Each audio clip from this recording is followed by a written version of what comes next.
Shalom sahabat terkasih. Kembali hari ini kita akan belajar firman Tuhan. Kisah Para Rasul 2 ayat yang ke-36 sampai 38. Tema kali ini yang saya angkat adalah bagaimana caranya memperoleh Roh Kudus, atau bagaimana caranya supaya kita dipenuhkan dengan Roh Kudus. Pasti ada caranya.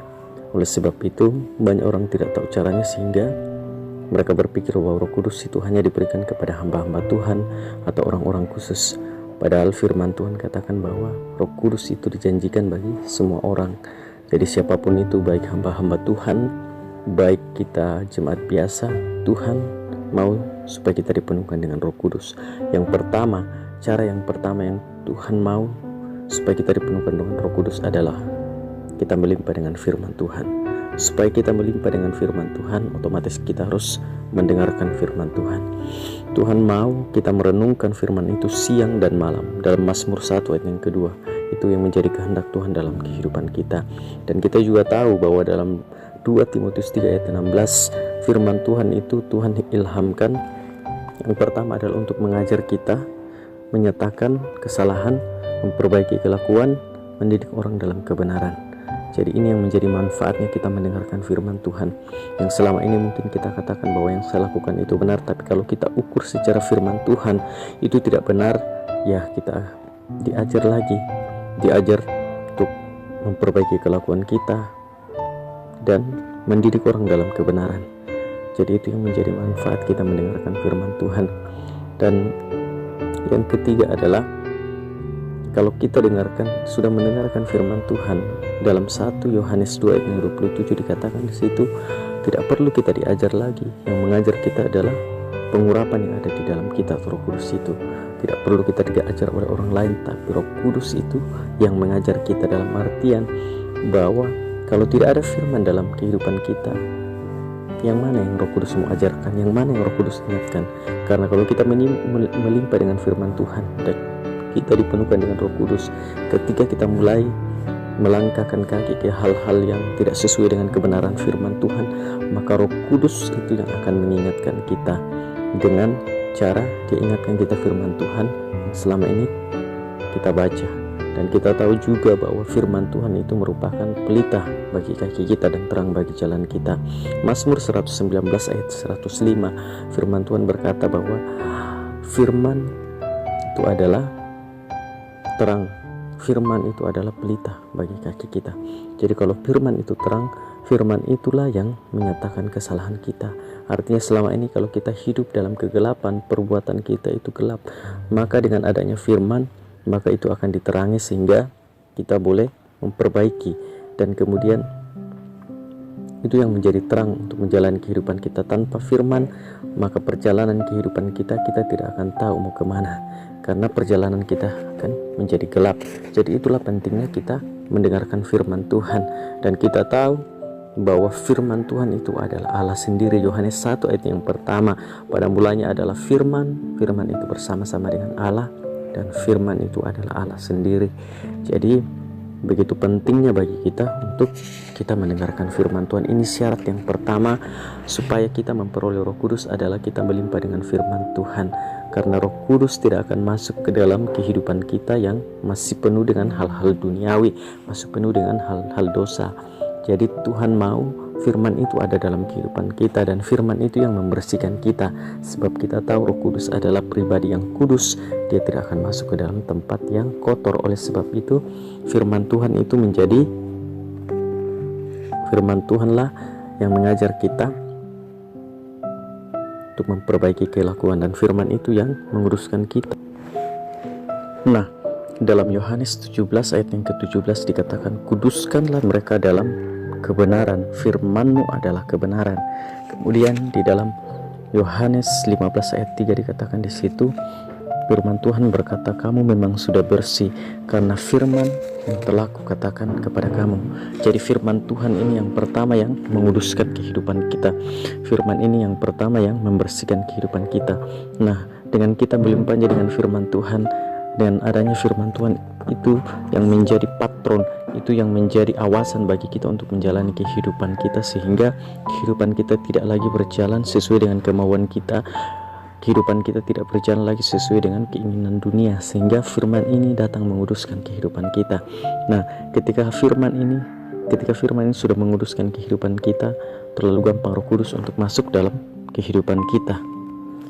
Dalam Matius 3 ayat yang ke-8 dan Lukas 3 ayat ke-8, Tuhan mengajarkan kita untuk supaya kita menghasilkan buah sesuai dengan pertobatan kita. Ini yang Tuhan mau kita alami dalam kehidupan kita. Yang pertama tadi adalah kita dengar firman Tuhan. Yang kedua, supaya kita dipenuhkan dengan Roh Kudus adalah harus ada buah dari pertobatan kita. Nah, kita tahu bertobat itu adalah berbalik dari jalan yang kita anggap benar dan berjalan sesuai dengan ketetapan firman Tuhan. Jadi hal yang kedua yang Tuhan mau supaya kita memperoleh Roh Kudus adalah, yang kedua adalah kita bertobat. Artinya kita berbalik jalan kita yang kita anggap benar dan berjalan sesuai dengan ketetapan firman Tuhan. Nah, artinya di dalam hal ini bahwa kita harus menghasilkan buah pertobatan. Nah, bagaimana caranya orang bertobat?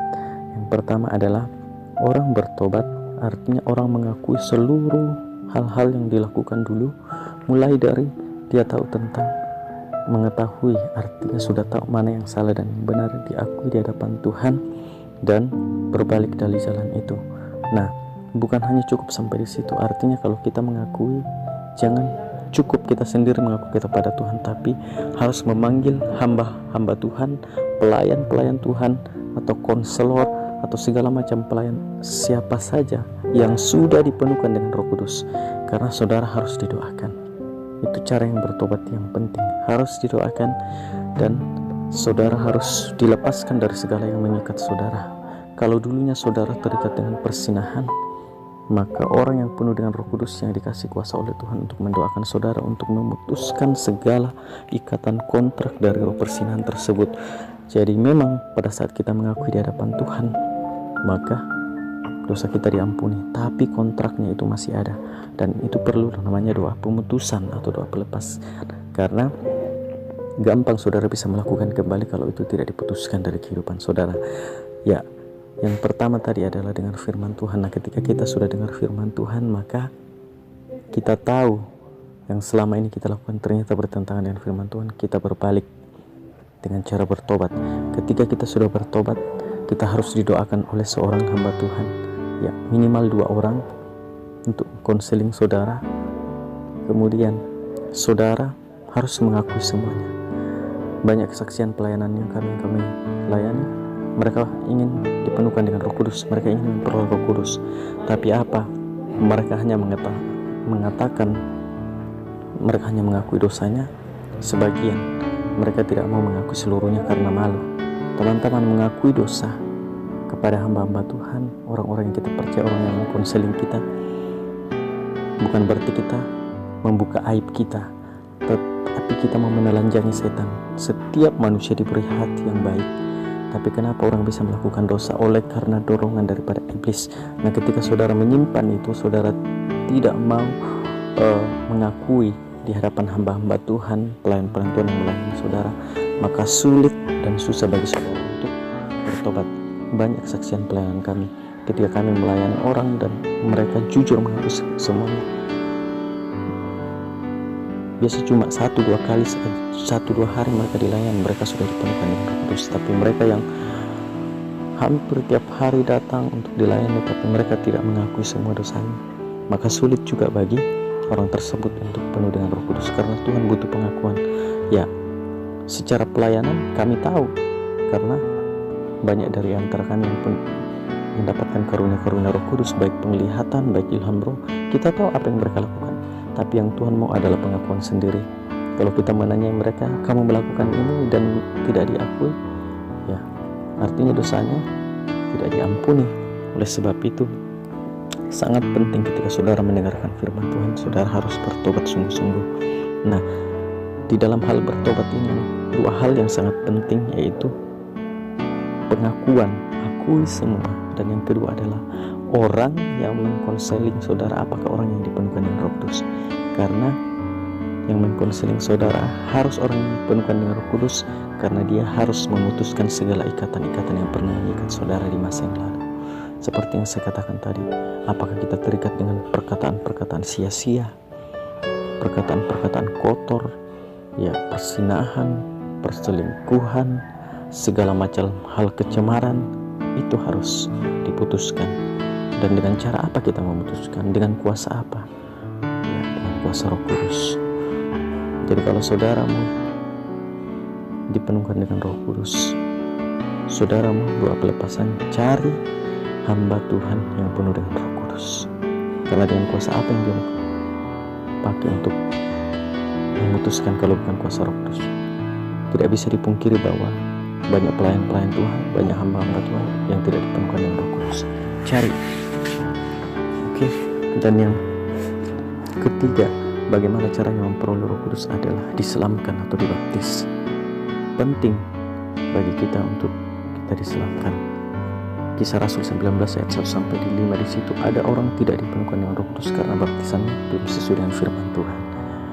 Nah, ketika mereka dibaptis kedua kali atau diselamkan yang kedua kali, baru ketika Paulus menumpangkan tangan atas kehidupan mereka penuh dengan Roh Kudus. Dan yang terakhir, kalau mau dipenuhkan dengan Roh Kudus, memperoleh Roh Kudus adalah harus belajar tentang Roh Kudus itu sendiri. Nah, Roh Kudus itu sendiri nanti kita akan lanjut pelajari siapa itu Roh Kudus, dia itu bagaimana. Kita akan lanjut di PA berikutnya. Dan biarlah PA hari ini boleh bermanfaat bagi kita. Terus dengarkan firman Tuhan ini. Dan teman-teman bukan hanya sekedar mendengar, mengomentari dan segala macam. Saya rindu juga teman-teman, firman yang sudah saya bagikan tadi, teman-teman selidiki kembali dan belajar kembali supaya kalian boleh bertumbuh dan kita sama-sama bertumbuh. Saya terbatas dalam menyampaikan, saya terbatas dalam mengelola kata-kata, tapi saya hanya punya kerinduan untuk membagikan firman Tuhan kepada saudara. Semoga saudara bertumbuh. Terima kasih. Tuhan Yesus memberkati. Shalom.